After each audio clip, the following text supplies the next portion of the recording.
Un rouleau d'échauffement à grande vitesse, des vélos à roues lenticulaires, un top chrono pour la plus haute précision.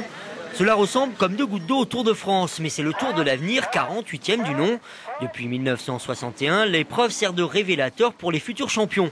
Greg LeMond, Laurent Fignon, Miguel Indurain et plus récemment Romain Sicard y ont montré leur potentiel.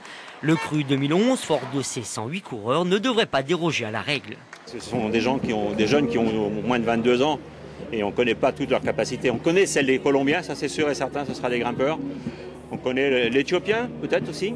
Il y a des nouveaux pays qui arrivent.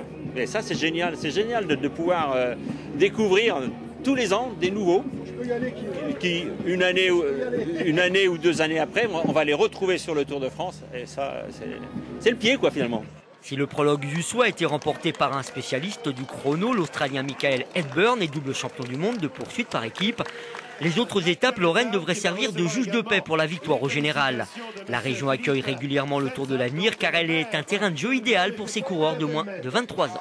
Vous avez en Lorraine un formidable terrain de jeu avec de la variété, des infrastructures routières qui sont belles, de qualité pour des courses cyclistes, des belles routes, vallonnées, vous avez tout, vous avez des plaines, j'ai un petit peu de vent, vous avez de très belles bosses et encore une fois, moi, dans mon passé, je suis venu un peu ici, c'est pas facile pour moi, vous avez de très belles bosses et les coureurs de talent peuvent s'exprimer.